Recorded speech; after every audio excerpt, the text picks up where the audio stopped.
let's move on Mm-hmm. to Baker Mayfield. So what Bro, happened with Baker? bro, this came out of nowhere. What's going on? I did not expect that. But I guess it Yeah, kind of makes sense. Like as I thought about it more, um, I mean the Bucks underachieved heavily, dude. I mean, I know they had a lot of injuries too, but if you're the Bucks organization, you kind of have to relook at the situation and be like, do we really want to keep going with Baker? Because Baker's starting to get older. Um, the report I saw was Bucks quarterback Baker Mayfield says the start of training camp is his deadline for getting a contract extension done, which makes sense. I mean, that's typical. Um, mhm. because before you play for the season, you want to know if you're going to be there for the future. It gives you a nice sense of relief to know that you're staying with the same team. If not, he'll play out the final year of his contract in 2026. Baker said the two sides are not close right now, and that was like 2 days ago. Yeah. Again, I'm not I think surprised. the Bucks need to move on from Baker at the end of this offseason. And I say that because I believe that Todd Bowles is on the hot seat. Mm-hmm. And if the Bucks underachieve, there is no point continuing with Baker. And so I think this year is going to be so telling for the Bucks because one of two things is going to happen. You're going to make the playoffs. You're going to win a playoff game or two. At that point, yeah, let's re-sign Baker. Let's run it back. Let's build on this current roster. But if you underachieve or if Baker has a similar season that was kind of up and down like last year, I think it's best for both parties to move on because it doesn't make sense to keep Baker on this Bucks timeline, especially if you miss the playoffs. Top Bulls is 100% gone. Yep. Like he's done. And so, why would you re-sign Baker and add a head coach? Like, why not just start fresh, retool this roster, go into the 2027 stacked QB class, get a QB with a new head coach, do a new era of Tampa Bay. So I think this is going to be a pivotal year for the Bucks organization because one of two outcomes can happen. This reminded me a lot of the Dolphins situation last year. You had Mike McDaniel on the hot seat. You had Tua, and you were kind of at a crossroads with him. Now Baker is better than Tua, but in Mm-hmm. a lesser sense, you thought as a Dolphin fan, okay, if Tua plays well, we're going to keep him. We're going to keep riding out this contract that we gave him. Because you're However, if rebuilding no he matter what. doesn't, you're rebuilding if Look, the you're rebuilding Dolphins the don't hold core. up to a good Like standard. like you have the right quarterback to rebuild around, but you're rebuilding the team and the core around him. Essentially, it's kind of like a retool, I guess, in a way. Yeah. Yeah, for the Dolphins, it was like Mike McDaniel and Tua are almost a package deal. And I feel like you have to approach the Bucks situation the same way. That Todd Bowles and Baker should be a package deal. Let the head coach find his new quarterback. You have a good core of players already on Tampa Bay. Why not just continue to retool that roster? Like they have some guys who are still good and are still, in the prime of their careers, but they're also getting up there in age. You got like Antoine Winfield Jr., Vita Vea, you got Tristan Wirfs, and again, these are all great players, and you can decide to keep them around. But if you're gonna go in a rebuild, like if the Bucks only win 7 games, let's not continue to do this dance. Let Baker go off to free agency. He is a good quarterback. Some team out there like Pittsburgh is going to give him a fat contract. He's going to play well, and you just start a new era of Bucks football. And so that's the approach I would take. I would take this year as the crossroads for my organization. Which direction will you go? Will you ride out with Baker and continue to build on this roster, or if it fails, you move on from Baker, you start the new era of Bucks. Yeah, because I mean Baker's What would you say to 31. that? Yeah, Baker's 31, dude. I mean, Yeah, it just makes no Baker sense to doesn't have keep time him if for a you're not a. rebuild. Yeah, he needs to be on a win now team. Yeah, he doesn't want to be a part of that. I mean, he could, but if if I was him, I want to play for a contender.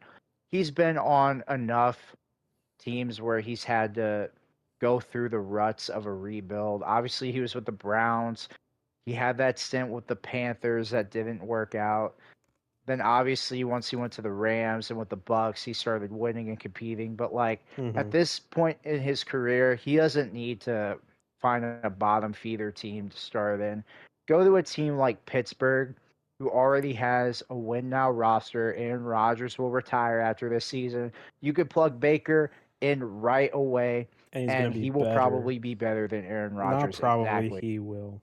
Because Baker Yeah. still has some left in the tank for sure. I definitely believe he does. And who knows, maybe it'll be the case with Minnesota if Kyler doesn't work out. That could Dude, be another spot I for him. I I don't was know. I was gonna bring it up. If Kyler doesn't work and JJ, bro, there's something very enticing about Baker Mayfield on the Vikings. That entices me a lot. I mean, dude, Baker throwing to Justin Jefferson would feed families. It might feed me. That would be so fun. Cause like Baker, And dude, Justin Jefferson would love him. bro, Baker would be his best quarterback ever. Oh my gosh. The And aura Baker on that team feeds would his be wide off the receivers charts. too. Baker feeds his guys, bro. If Baker knows he has Justin Jefferson on his team, dude, Justin Jefferson is getting a season probably 1,500 or more yards. He's the first pick if Yeah, he's the first pick in fantasy. If Baker ever goes to the absolutely. Vikings. Yeah.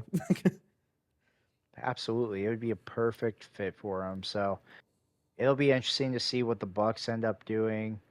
I think Baker's a great quarterback. I'm not gonna say great.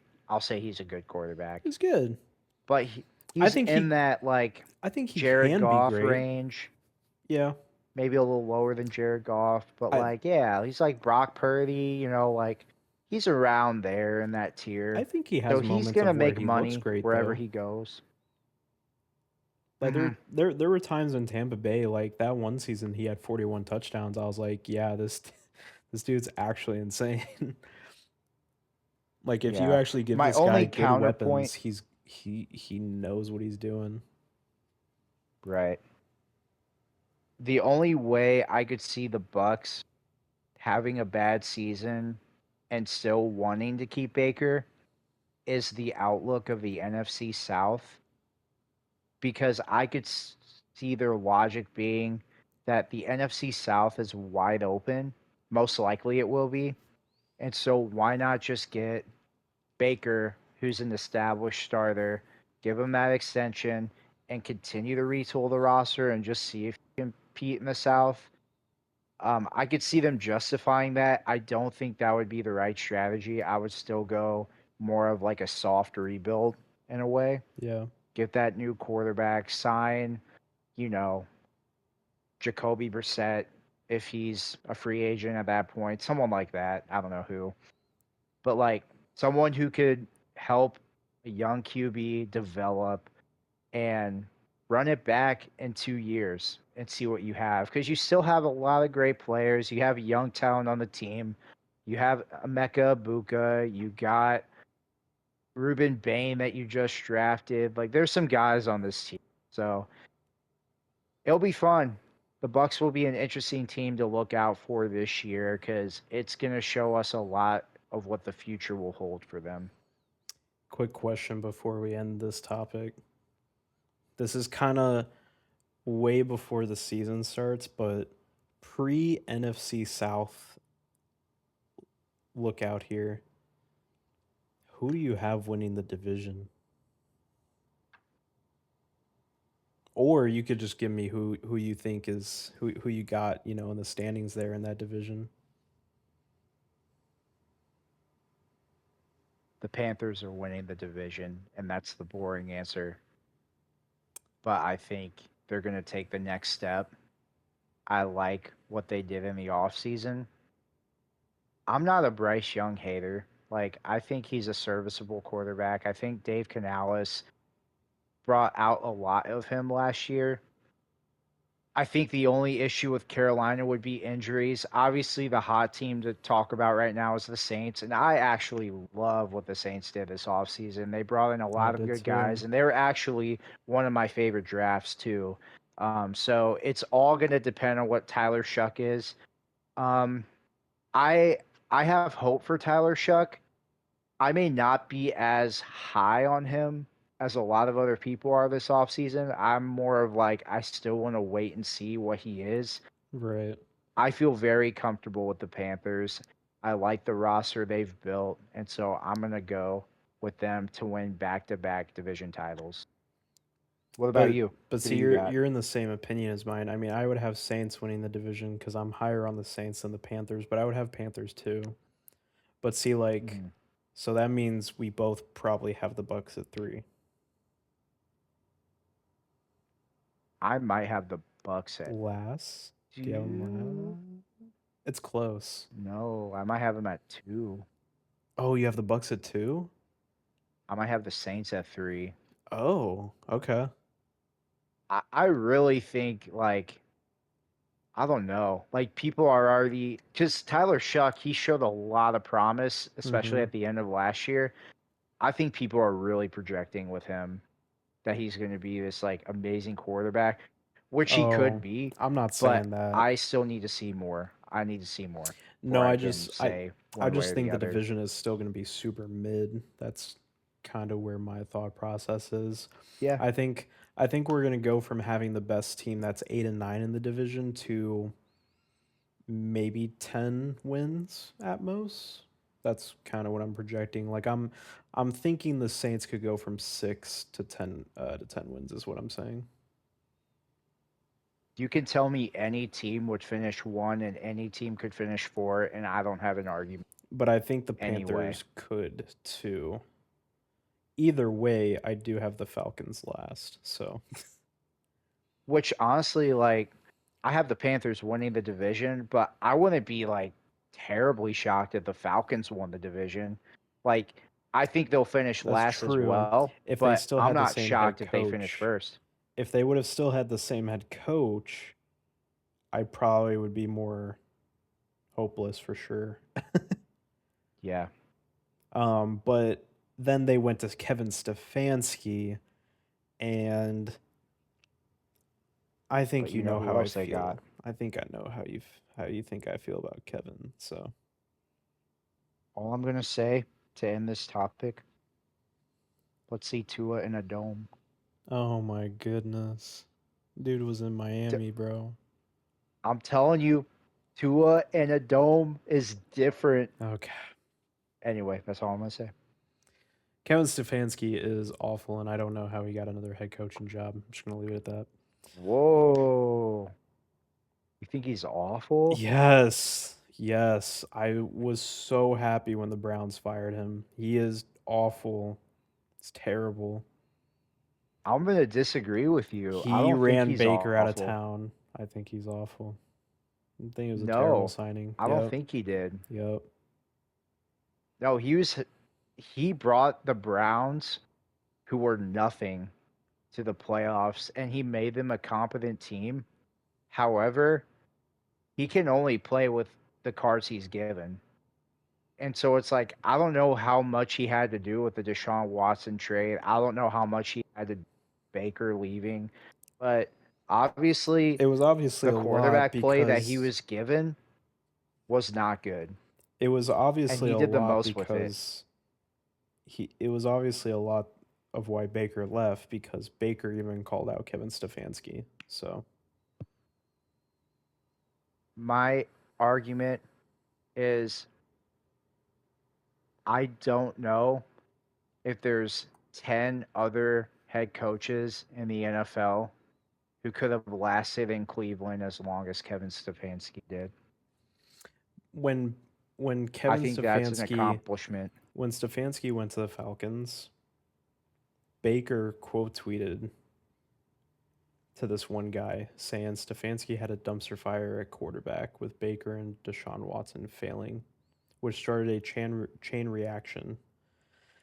Baker quote tweeted and said, "Failed is quite the reach, pal. Still waiting on text/call from him after I got shipped out like a piece of garbage. Can't wait to see you twice a year, coach."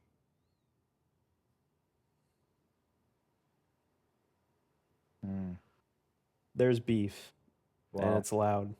Loud beef. yeah, there's beef, but Baker was also different with the Browns. He wasn't the man he is today. Obviously, he's a Sure. lot more mature, but he's quoting that while he's on the Bucks, so that's something. So there's definitely something there. I don't know. I don't I don't think he's as bad Obviously, it's as he said, people she portray him said, to but if be. he's more mature now, it's kind of shocking he said that. Yeah, that's why I kind of backtracked a little bit. Like,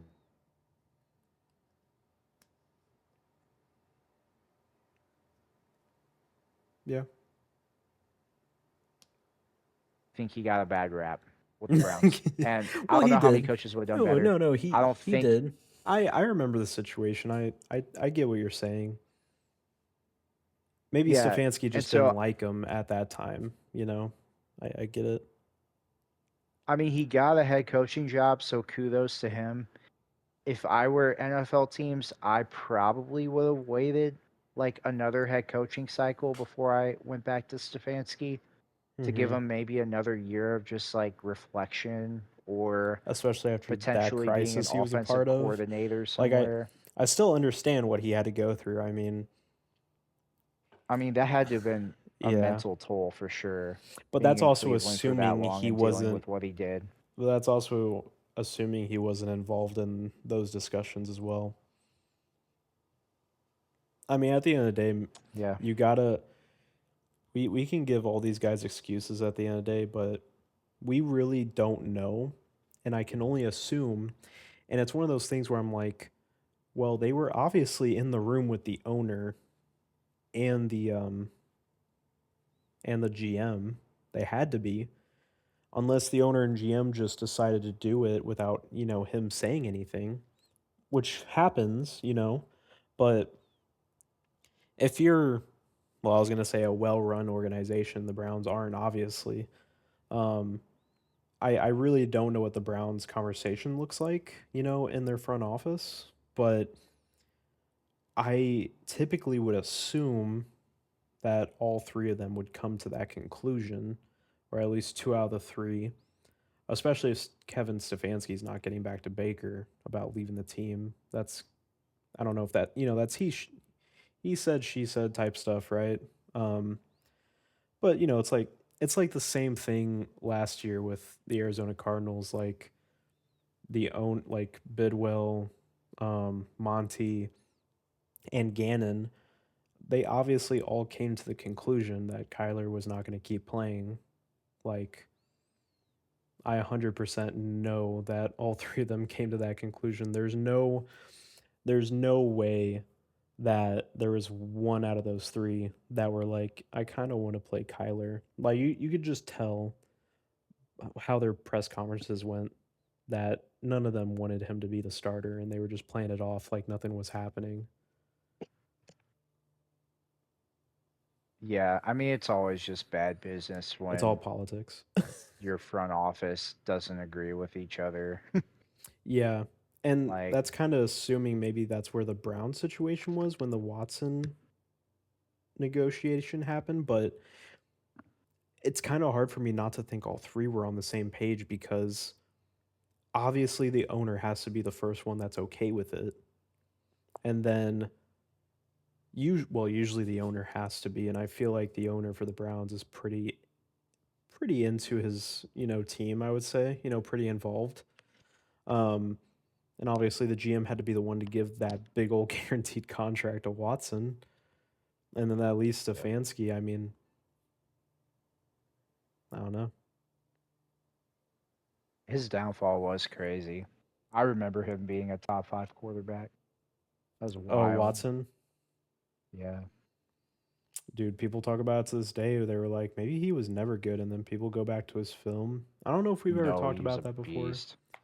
Yeah, He was an absolute stud that massage before therapist all took that away stuff all of happened. his talents, bro. Yeah. He sold his talent for massages. Oh, Pain.